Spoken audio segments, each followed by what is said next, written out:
Hi, this is my 7th video and today I'm going to show you how I do a front angled puff. This is the finished look.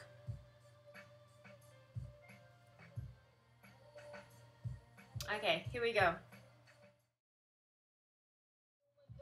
So as usual, I braided my hair after I spritzed it with my daily spritz yesterday evening, and I braided my hair into these big chunky braids. So I'm going to undo them now. Okay, so now I have undone my big chunky braids. I'm going to put a bit of zesty lemon butter onto my hair.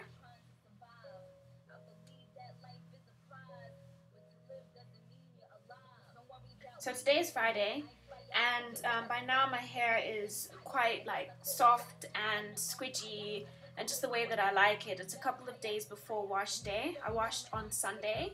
Usually I wash on Sunday or Saturday depending on my weekend plans. So I usually quite like it by now because by Wednesday or so I don't have to braid as many braids because my hair is getting quite nicely stretched out. So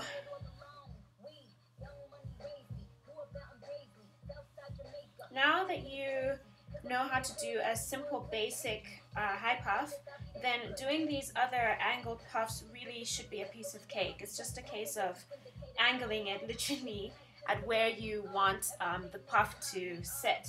So in my last video I showed you how to do a side puff. So today I'm going to show you, as I mentioned in the beginning, how you can sort of angle it to the front. Now, some of you might have hair that's a little bit too short to do this, but don't worry. You can always secure some of the hair that's being left behind, so to say, with some pins. But otherwise, you might just have to be a bit patient and wait a couple of more months until you've got more length to your hair. Add a bit more. So now I don't put as much zesty lemon butter on my hair as I do say on Monday right after wash day, because my hair is quite moisturized and feeling very sort of soft and spongy. So I basically use the butter to just help soften it a bit more and help minimize the lines that I've created with the braids that I made yesterday night. Okay, so as usual, I use my wide tooth comb just to softly help continue stretching my hair a bit and prep it for the puff that I'm going to do.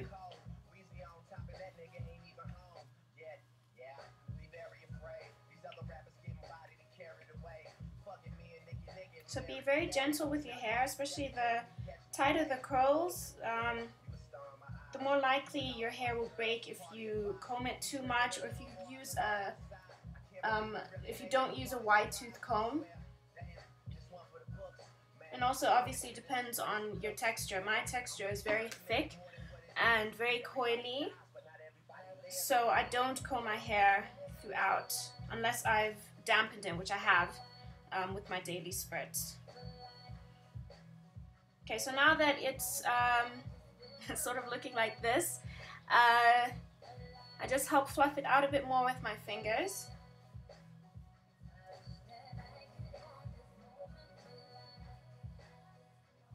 Okay, so now I'm going to start just prepping my hair on the sides and the back, because today I'm going to be pushing my hair forward from the back. Okay, so what I do is I use my daily spritz.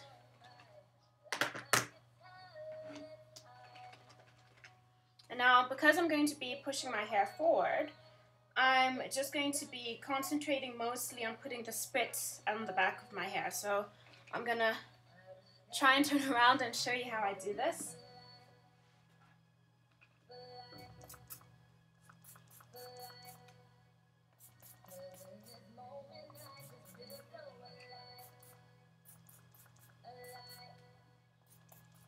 Okay, so I put a bit more on the sides here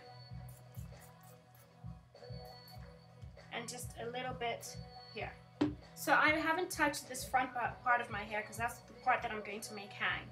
So I smooth in my spritz.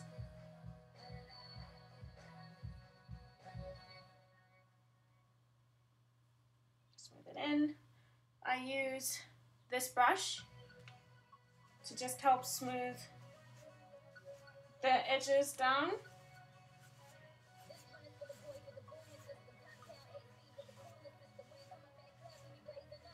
So you'll notice that I haven't touched that right, like the front part.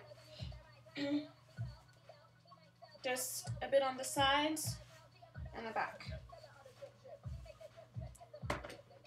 Now I use some of my organic root stimulator gel. Put that in. Start putting that on my hair.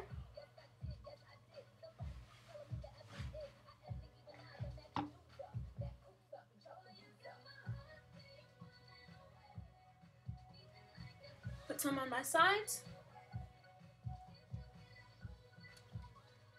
Sorry about the camera angles. My camera bugged out last week, so I've had to take it in for fixing. So I'm just using my webcam at the moment, so it's quite hard to sort of show you everything clearly.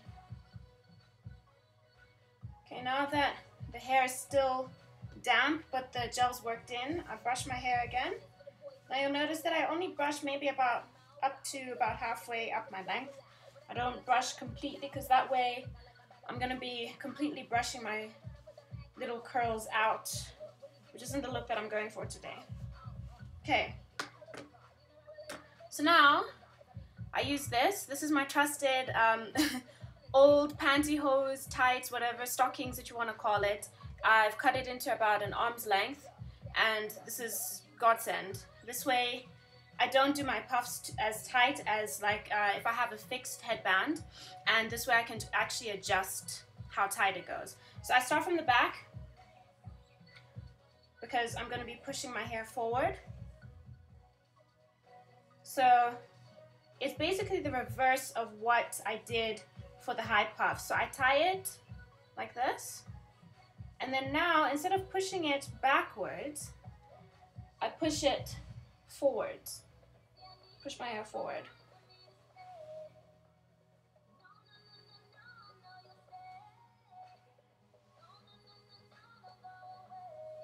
Push it up the sides a bit, tighten in the front, and keep going.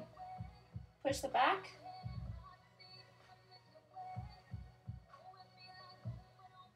Push it forward, tighten it a bit. So now, depending on how short or long your hair is, you'll be able to judge whether some of the hair at the back is coming out. So I'm going to stop here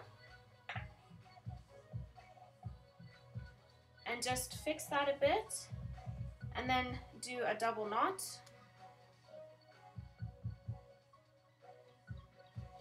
Like that. Fluff it forward. And then now I'm going to take the same scarf that I use when I wrap my hair at night.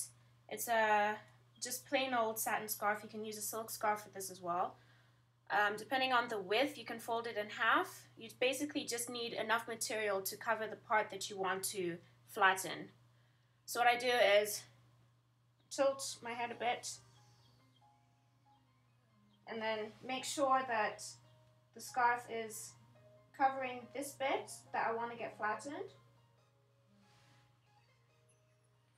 And then, as I've done before, I just tie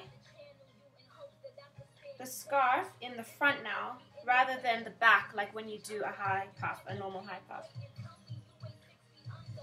And then I wrap it around the back. Fluff it out a bit. Pull it out a little.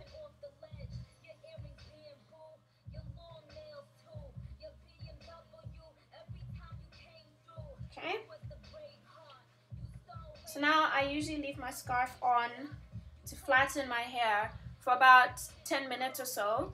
And this is when I go into my makeup and finish getting dressed. Okay, so now I'm back and I have finished getting my makeup done and getting dressed. So now I'm just going to undo the scarf. I give it one final tug before I completely remove it.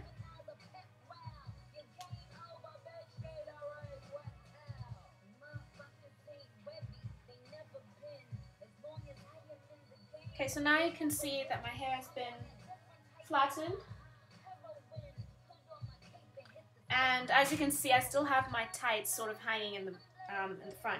So now this is completely up to you what you want to do from here. If you want to just sort of tuck in the leftover tights, or if your tights are that short, then maybe nothing is sort of showing. So I might do that, but I'm just looking now.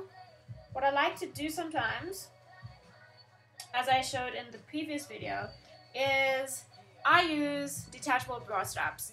I love these because you can adjust them with the little hooks, the sort of bra adjusters.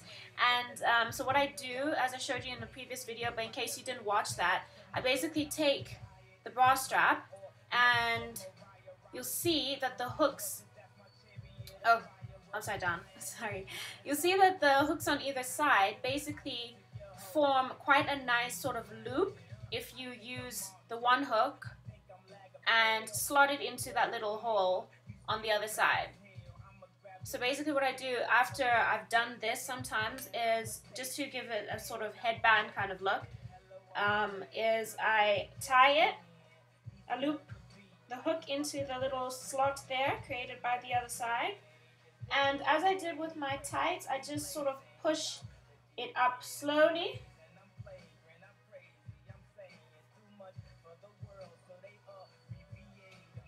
Okay. Make sure that the hooks don't get into your hair and start pulling your actual hair. So I do that, and now I'm just going to hold it in place and remove the tights.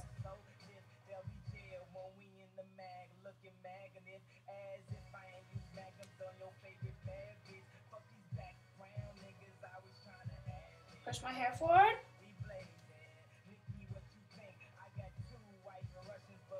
So what I'm going to do is, my hair doesn't hang naturally. So just to sort of add a bit of hang to the front, I'm going to section a bit of my hair, say just about that much, and I pull it down, and I use these black pins, and I just pin the hair in the front. Do it on that side, do it on the opposite side, just to have it hang a bit. And now I'm going to just sort of fluff it out to kind of like mix it in with the rest of my hair. So you can add as many pins as you want, really. And then if your hair is still too short to kind of pull this look off, you can always use one of these pins or several of these pins to pin the back of your hair here, if it's not reaching the bra strap or the tights headband that you've just made. So I'm pretty happy with this. Pull this down a bit more, cover that up.